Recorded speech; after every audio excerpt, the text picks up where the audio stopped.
Good morning, traders. This is an update on my swing trade with Spxl, which is an ETF that tracks the S&P 500. It's leveraged 3 times, so that means if the S&P 500 moves up 1%, the Spxl moves up 3%. Likewise, if S&P 500 moves down 1%, the Spxl ETF will move down 3%. So there's added reward, but also added risk. Make sure you always understand all of the risks involved with every single trade that you take. Otherwise, you shouldn't be in the trade if you're not willing to accept the worst case scenario. All right, so this was a pretty well calculated trade, at least so far it's playing out that way. I was in a trade with Spxl previously, which I entered for the break of this daily candle. So that was back in May 20th. I was in near the low of this candle, somewhere around 94 something. I have it on the spreadsheet right here. So last time we were in, the ideal entry was 93.83, but it just kind of gapped up above that price. So I got in at 94.37. I got out at 98.45 almost a month later for a return of about 4.32%. So not bad, but it was kind of a higher risk entry because of the size of this candle. So the risk to reward ratio was kind of low. The reward was only 0.8% or 0.8 times the risk is the right way to say that. So it wasn't even a 1-to-1, but that's not really the idea here. The idea here is to follow a trend. This is not the same thing as day trading a low float or a mid-cap stock. This is the S&P 500. It's a lot more predictable and more reliable and moves a lot slower. So it's a very different thing. We're not always going to get a 2-to-1 risk to reward. Sometimes we're going to get more, sometimes we're going to get less. So the last trade was a successful trade, but it only yielded 0.8 reward to risk ratio, but still was a nice trade with a 4.3% return in the matter of a month. You can't get that in a bank, that's for sure. So now my next trade, the trade that I'm in right now, I calculated how much I was willing to lose, and what I didn't want to do was give back all the profits of the previous trade. The previous trade made $20.38, so I calculated that if I traded 6 shares this time, so I added 1 share. Even though the price was higher, I added 1 share, but because the risk was lower. So since the risk was lower, if I would have been stopped out the very first day, which is the only day that I am taking on the maximum risk, the loss would have been $13.44. So I wouldn't have given back all the profit, maybe a little bit more than half. 60 or 70%. So I was okay with that. And the reason why the risk was lower is because look at the size of this candle. I entered for the break of that candle versus this one here when I entered after this candle. So, every trade is a little bit different, and you have to make sure that you understand what's going on and how to figure out your share size and all of that based on all of those factors.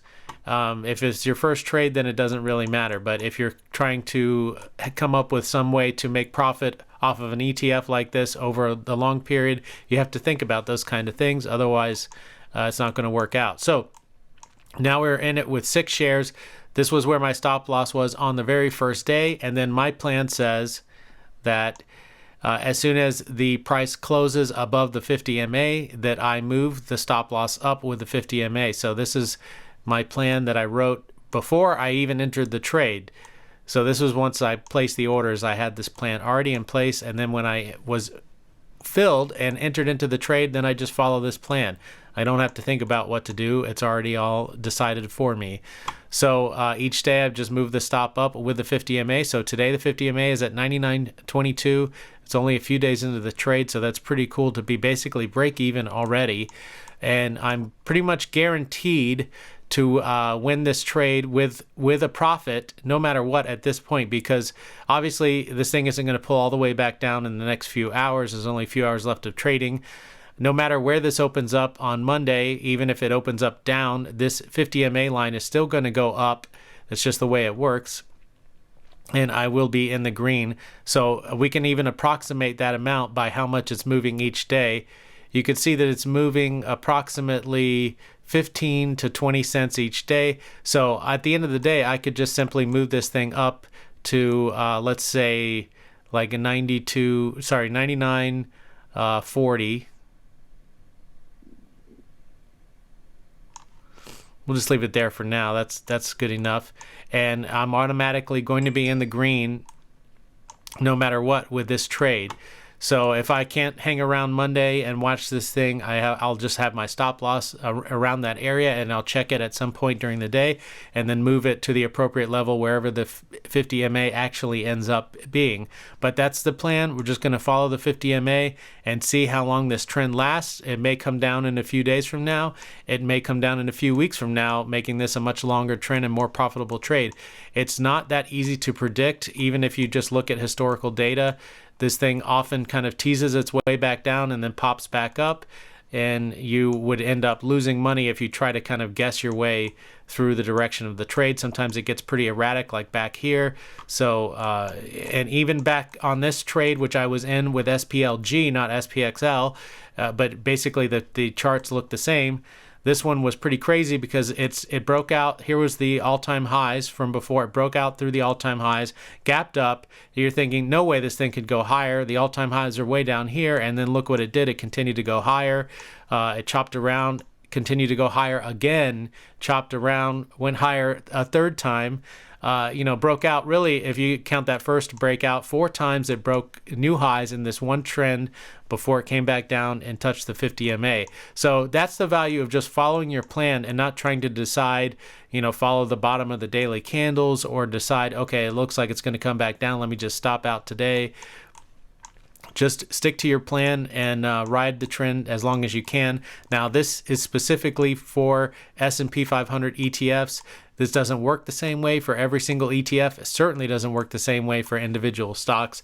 So whatever I'm telling you here, you can't just go and apply to any trade that you're taking, other than the general idea of having a plan on every trade, following that plan no matter what, having a profit target in mind, having a stop loss, always taking your stop loss. This one, I don't have a predetermined profit target based on a risk to reward ratio because, as I said, the S&P 500 acts very differently than traditional stocks.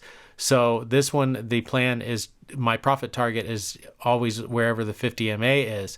So that's it. All right. So hopefully this video was helpful to you. If it was, hit the like button. If you haven't already, subscribe. If you have any questions, let me know in the comment section below. I'll get back to you as soon as I can. As always, enter into every single trade, whether it's a swing trade, a day trade, an investment. Have a plan. Stick to your plan. Always take your stop losses when they get hit. Honor your profit target. And in the long run, you should be green. Take care.